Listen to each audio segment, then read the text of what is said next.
É hora de nós conversarmos, refletirmos sobre a Escritura. Nós vamos dar continuidade à nossa série sobre 1 Coríntios. Hoje alcançamos o capítulo 8º. Então, por favor, abra sua Bíblia em 1 Coríntios, capítulo 8º. Primeira epístola de Paulo endereçada aos Coríntios, capítulo 8º. No que se refere às coisas sacrificadas a ídolos, reconhecemos que todos somos senhores do saber. O saber ensoberbece, mas o amor edifica. Se alguém julga saber alguma coisa, com efeito, não aprendeu ainda como convém saber. Mas, se alguém ama a Deus, esse é conhecido por ele. No tocante à comida sacrificada a ídolos, sabemos que o ídolo de si mesmo nada é no mundo e que não há senão um só Deus. Porque, ainda que há também alguns que se chamem deuses, quer no céu ou sobre a terra, como há muitos deuses e muitos senhores, todavia, para nós há um só Deus, o Pai, de quem são todas as coisas e para quem existimos, e um só Senhor, Jesus Cristo, pelo qual são todas as coisas, e nós também por ele. Entretanto, não há esse conhecimento em todos, porque alguns, por efeito da familiaridade até agora com o ídolo, ainda comem dessas coisas como a ele sacrificadas, e a consciência destes, por ser fraca, vem a contaminar-se. Não é a comida que nos recomendará a Deus, pois nada perderemos se não comermos, e nada ganharemos se comermos. Vede, porém, que esta vossa liberdade não venha, de algum modo, a ser tropeço para os fracos. Porque se alguém te vir a ti, que és dotado de saber à mesa, em templo de ídolo, não será a consciência do que é fraco, induzida a participar de comidas sacrificadas a ídolos? E assim, por causa do teu saber, perece o irmão fraco, pelo qual Cristo morreu. E deste modo, pecando contra os irmãos, golpeando-lhes a consciência fraca, é contra Cristo que pecais. E por isso, se a comida serve de escândalo a meu irmão, nunca mais comerei carne, para que não venha a escandalizá-lo. Algumas coisas são sempre certas e outras sempre erradas. Amar o irmão, sempre certo. Odiar alguém, sempre errado. Ajudar alguém, sempre certo. Atrapalhar alguém, sempre errado. Contudo, há assuntos que não são muito claros. Há assuntos que são cinzentos, que são nublados, tendo em vista a ausência de preceitos bíblicos claros e diretos. Por exemplo, crente pode jogar na loteria, Mega Sena? Crente pode beber cerveja? Crente pode jogar baralho? Crente pode fumar? Crente pode participar de festa junina? Pode ou não pode? Certo ou errado? Cada época e cada lugar já precisou lidar com áreas cinzentas, com áreas nubladas da vida cristã. 1 Coríntios capítulo 8 apresenta para nós a resposta de Paulo sobre um assunto considerado cinzento, nublado e controverso para os cristãos coríntios do século I. Paulo trata aqui sobre a comida sacrificada a ídolos. À primeira vista, esse assunto, comida sacrificada a ídolos, parece algo descolado, algo distante de nós. No entanto, o tema é muito mais atual e relevante do que imaginamos, visto que a idolatria e a impiedade transformam mesas onde se come em altares, onde se sacrifica a deuses rivais. A idolatria em Corinto, nos dias de Paulo, era comum. Era a regra. A cidade estava cheia, repleta de templos e altares em todos os lugares. Para piorar, a carne oferecida a ídolos, com frequência, era a única carne disponível nos açougues da cidade, tendo em vista que eles eram geralmente abastecidos com o excedente de carne dos templos. Parece que o ser humano tem aptidão para transformar tudo em negócio, não é? Diante desse cenário, a questão dos crentes coríntios era a seguinte: comer carne sacrificada a um ídolo é a mesma coisa que adorá-lo? Haviam duas maneiras de comer essa carne. Você poderia ir no açougue, comprar a carne sem saber ingeri-la. Mas também havia o expediente de ir aos templos, os restaurantes da época. No mundo antigo, os restaurantes eram geralmente templos. E Paulo trata dessa questão também, do cristão que vai ao restaurante, que era um templo, e come dessa carne que foi sacrificada a um ídolo. O texto apresenta para a gente diversas lições, e eu quero destacar 3 princípios que a gente pode e deve aprender. O primeiro princípio é o seguinte: o amor sempre constrói. O amor constrói coisas bonitas. O amor constrói coisas belas. O amor constrói coisas que são úteis e relevantes. O amor, de acordo com o apóstolo Paulo, edifica. O amor constrói. A igreja de Corinto, infelizmente, como bem sabemos, não era unida. A igreja sofria com divisões, com partidarismo, os crentes divergiam sempre, discordavam sempre, e a questão da comida sacrificada a ídolos não foi uma exceção. Além da divisão decorrente da questão da preferência relacionada à liderança, lembram-se dos temas dos primeiros capítulos, onde os coríntios se alinharam a líderes diferentes? Além dessa divisão, uma outra divisão surgiu dentro da igreja, e essa questão relacionava-se à maneira de lidar com a comida sacrificada a ídolos. Em vez de simplesmente declarar de forma categórica a sua opinião acerca do assunto, Paulo preferiu ensinar os cristãos coríntios a pensarem de maneira cristã ao estabelecer o fundamento teológico sobre o qual ele vai construir a sua argumentação. Os cristãos coríntios mais maduros, e Paulo os chama de fortes, afirmavam ter conhecimento. Tradução da palavra grega gnosis, que era geralmente empregada pelos coríntios para exibir ou insinuar superioridade. Olha, eu tenho gnosis, você não. Olha, eu tenho conhecimento, você ainda não. Com a habilidade típica de um bom pastor, o apóstolo Paulo insere o termo todos a fim de nivelar a situação dentro da igreja. Verso 1. No que se refere às coisas sacrificadas a ídolos, reconhecemos que todos somos senhores dessa história de gnoses. Todos somos senhores do saber, ou seja, todos os que conhecem a Jesus Cristo têm acesso a esse conhecimento. E Paulo estava interessado em restituir o conhecimento ao seu devido lugar.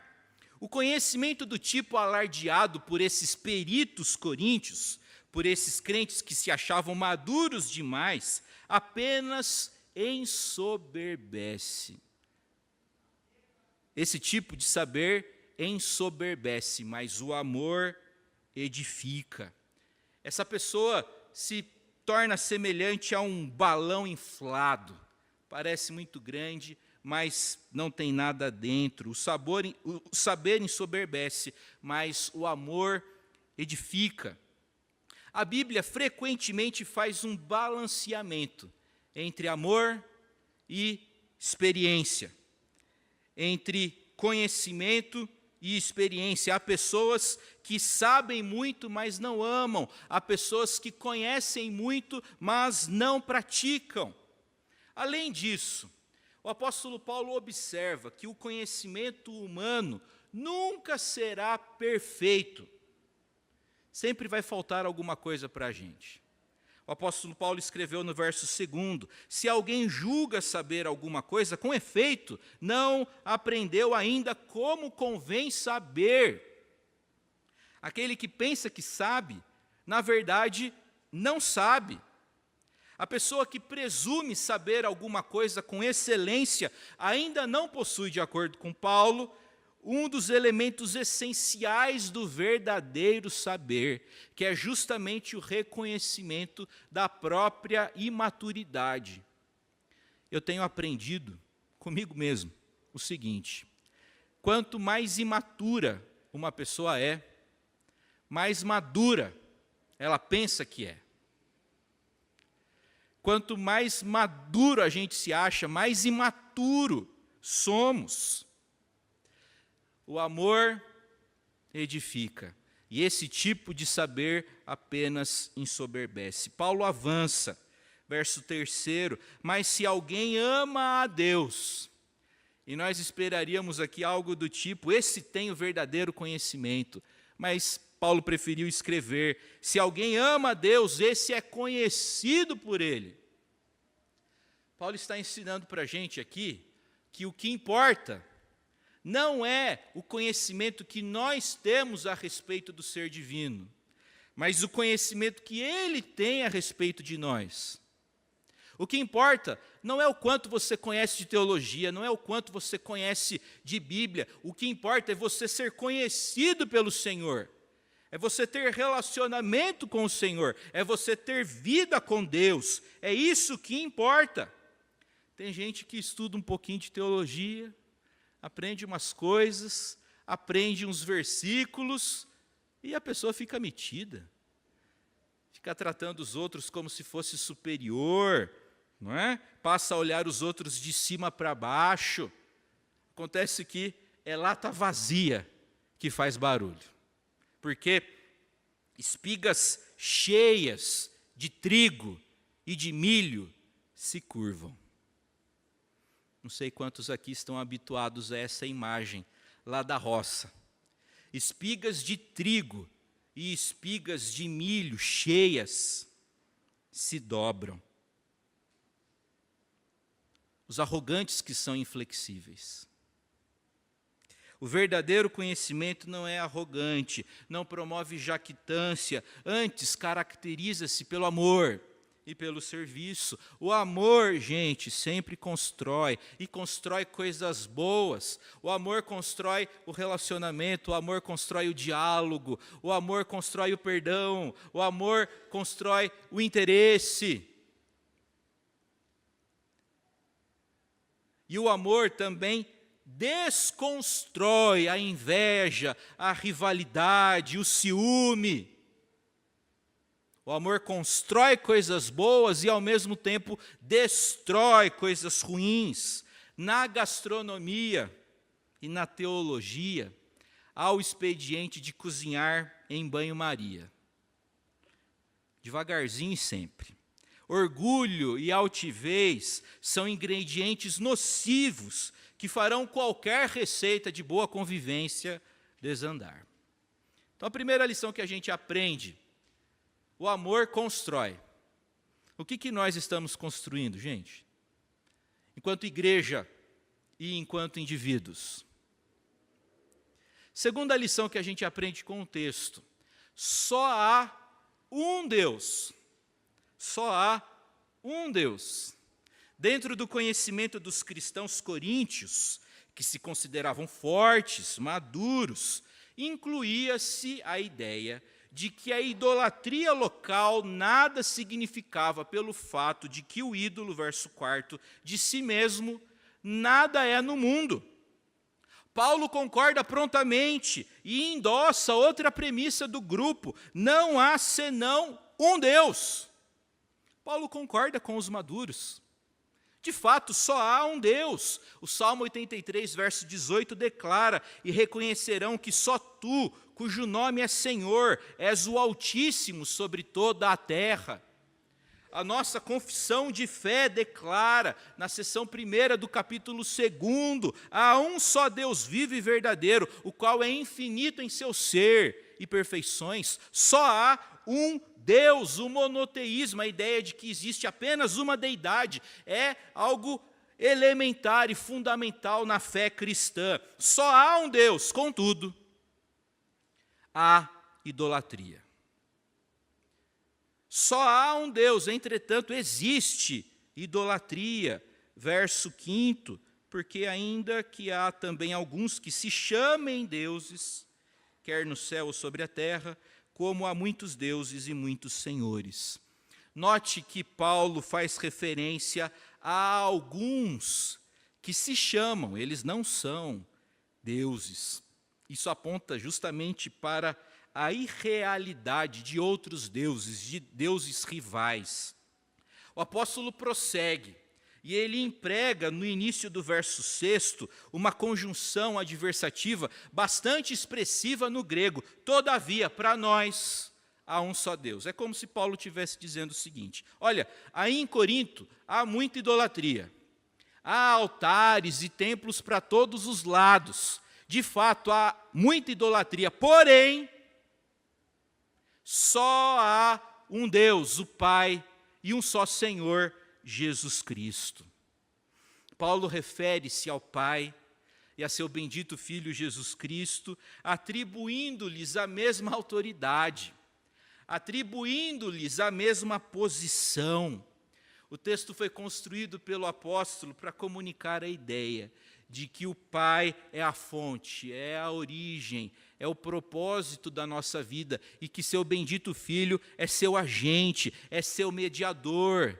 Por intermédio dele, todas as coisas que foram feitas vieram à existência. Por meio de Jesus, tudo e todos vieram a existir. Essa é a verdade fundamental, da qual Paulo não se afasta e jamais vai se afastar durante o seu bonito ministério. Só há um Deus. O primeiro mandamento do Decálogo exige adoração exclusiva. Não terás outros deuses diante de mim. Os 10 mandamentos começam com essa exortação: não terás outros deuses além de mim. Em Romanos capítulo 1, verso 25, Paulo define o que é idolatria. E para o apóstolo Paulo, idolatria consiste em adorarmos coisas criadas em vez do Criador. Na idolatria, nós inflamos algo que não é Deus, à condição de Deus, na intenção de que essa coisa opere como substituto de Deus. Então podemos transformar o dinheiro em um ídolo, podemos transformar o entretenimento em um ídolo. Só que essas coisas que colocamos no lugar de Deus capturam a nossa mente, a nossa imaginação, a nossa atenção, o nosso coração, de modo que nós acabamos nos tornando servos desses ídolos do nosso coração. A questão da idolatria é tão sutil e tão séria que o apóstolo João encerrou a sua primeira epístola com a seguinte recomendação: filhinhos, guardai-vos dos ídolos. 1 João 5:21, guardai-vos dos ídolos. João afirma que os ídolos são um obstáculo fundamental que impede os cristãos de amarem a Deus e o próximo. Os ídolos são o solo fértil no qual o pecado cresce, e o pecado nos impede de amar a Deus e ao nosso próximo. Só há um Deus. Não dá para adorar a Deus e a Mamon. A Bíblia trata o dinheiro como uma entidade, como um Deus rival. denominando o dinheiro de Mamon. Não dá para servir dois senhores, não dá para servir a Deus e a Mamon concomitantemente. Não dá para adorar a Deus e a Afrodite ao mesmo tempo. Afrodite era a deusa grega do amor. Isto é, não dá para ser crente de verdade e ser um cristão com comportamentos sexuais inadequados e inconvenientes. Não dá! Não dá para servir a dois senhores, só há um Deus. Terceira lição que nós aprendemos: consciência e consideração. Paulo esteve falando do conhecimento que capacita o homem a considerar um ídolo como uma coisa nula. Porém, ele assinala que nem todos têm essa percepção. Veja lá o verso 7. Não há esse conhecimento em todos, porque alguns, por efeito da familiaridade até agora com o ídolo, ainda comem dessas coisas como a eles sacrificadas. E a consciência desses, por ser fraca, vem a contaminar-se. Paulo passa a tratar aqui de um assunto muito curioso e polêmico. Paulo passa a tratar da questão da consciência, que todos os homens têm. Deus nos criou, nós fomos feitos à imagem e semelhança do eterno Deus, e Deus colocou uma lei moral dentro dos nossos corações. Todo homem, toda mulher, toda criatura nasce com essa lei moral, com esse senso do que é certo e do que é errado, do que é conveniente e do que é inconveniente. Nós todos temos essa lei moral gravada em nossos corações. O grande problema é que, por conta do pecado, a nossa consciência não é confiável, não é precisa em todos os instantes. Por conta do pecado, a nossa consciência, que é algo bom, pode operar de maneira, assim vamos dizer, não tão adequada. Com frequência, a consciência não consegue perceber a diferença entre um hábito, aquela maneira como as coisas são feitas numa cidade, num bairro, num país, e as questões reais sobre o certo e sobre o errado. Paulo sabe que a consciência humana pode optar pelas coisas erradas e sabe que a consciência pode ser reiniciada, que ela pode ser reeducada, mas ele também sabe, como pastor experiente que era, que para alguém reeducar a consciência é preciso dedicar tempo e paciência. Não adianta simplesmente dizer às pessoas para que elas desistam de ideias arraigadas que elas têm naquele momento e assumir outras em seu lugar. Alguns cristãos coríntios, por conta do passado deles, em virtude das práticas religiosas do passado, em virtude da familiaridade, ainda pensavam que os ídolos existiam e que comer carne sacrificada a eles era o mesmo que ter comunhão com essas entidades. Paulo deseja que quem pensa desse jeito, que o fraco se torne forte. Paulo deseja que o imaturo se transforme em uma pessoa madura. Porém, até isso acontecer, e para isso acontecer, Paulo deposita a carga pesada sobre os fortes. Em outras palavras, Paulo não exige maturidade de gente imatura. Paulo não vai exigir fortaleza de gente fraca. Ele vai exigir maturidade justamente daqueles que são considerados fortes.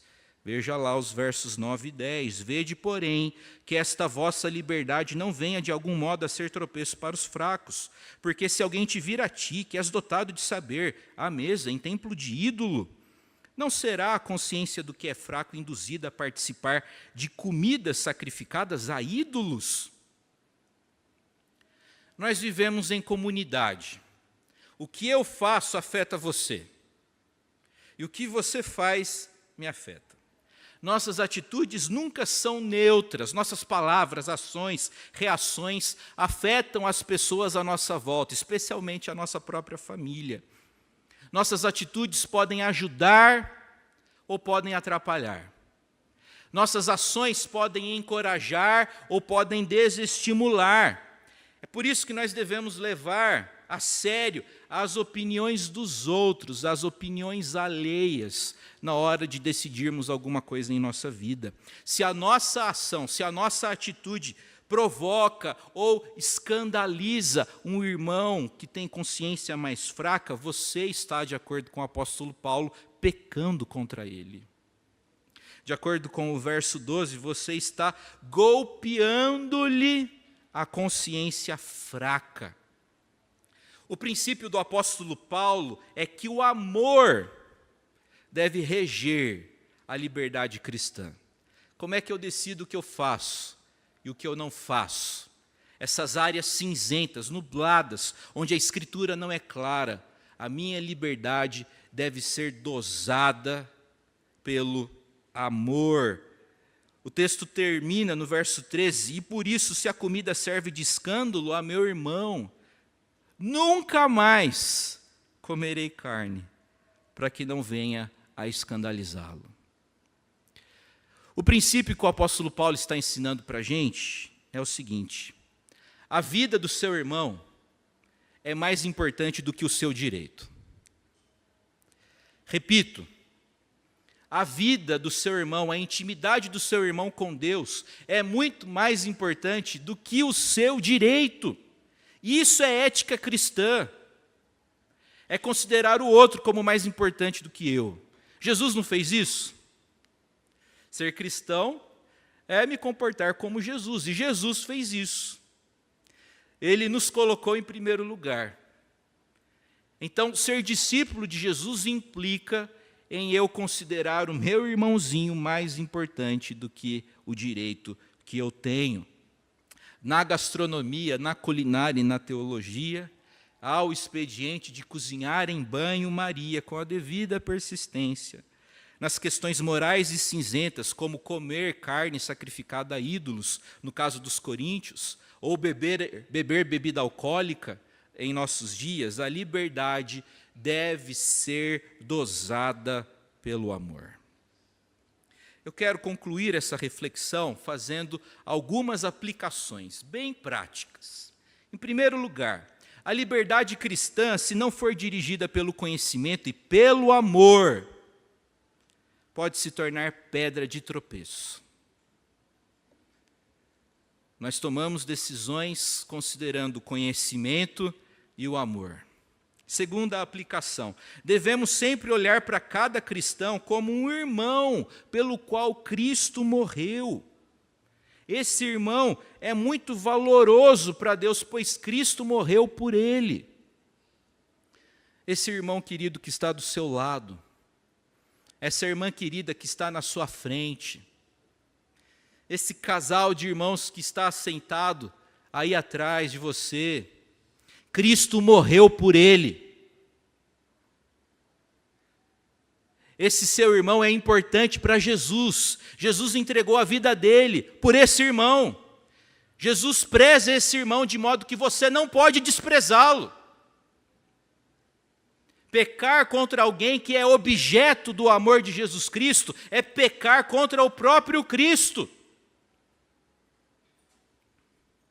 Antes de sua conversão, Saulo, que perseguia os cristãos, ouviu de Jesus Cristo: Saulo, Saulo, por que me persegues? Quando você fere um membro da igreja, você está atingindo também o cabeça da igreja, que é Cristo. Esse seu irmãozinho, ele é valoroso, ele tem valor, ele é precioso. Jesus o ama tanto que deu a vida dele para a salvação, para a redenção desse irmãozinho. Então, se Jesus o estima tanto, você não pode fazer diferente. Quarta aplicação, a sabedoria de Deus sempre cria fraternidade, sempre cria harmonia. É por isso que a sabedoria de Deus é completamente diferente da sabedoria do mundo. Outro tema frequente nos primeiros capítulos de 1 Coríntios. A sabedoria que vem de Deus é uma coisa, a sabedoria do mundo é outra, é diferente. O sábio deste mundo acaba se tornando opressor do fraco, e sua sabedoria muitas vezes é um modo sofisticado de manter seus privilégios às custas da marginalização alheia. Quinta e última aplicação. Para discernir se um ensinamento, se uma prática é cristã ou não, basta compará-la com a vida e ensino de Jesus. Se essa atitude concentra-se no eu, ela não é cristã. Mas se ela se concentra no outro, muito provavelmente ela é compatível com o Evangelho de Jesus. Meus irmãos, o amor sempre constrói. O que nós estamos construindo? Meus irmãos, só há um Deus. Será que nós estamos cultuando ídolos do coração sem nos darmos conta disso? Será que nós estamos transformando as nossas mesas em altares? O terceiro princípio é o princípio da consciência e da consideração. Considere o seu irmãozinho em Jesus Cristo importante. Ele é importante para Jesus. Então, se você for fazer alguma coisa que vai escandalizar o seu irmão, dê um passo para trás. A vida dele é mais importante. O relacionamento dele com Deus é mais importante que o seu direito. E isso é cristianismo. Loucura, vamos convir. Loucura, não é mesmo? Pensar mais no outro do que em mim? Poxa, eu tenho direito. No cristianismo, nós abrimos mão dos direitos, porque nós pertencemos ao Senhor, que abriu mão de seu direito para a nossa reconciliação com o Deus eterno. Que o Senhor te abençoe e te sustente, que o Senhor nos abençoe e nos sustente em nome de Jesus. Amém.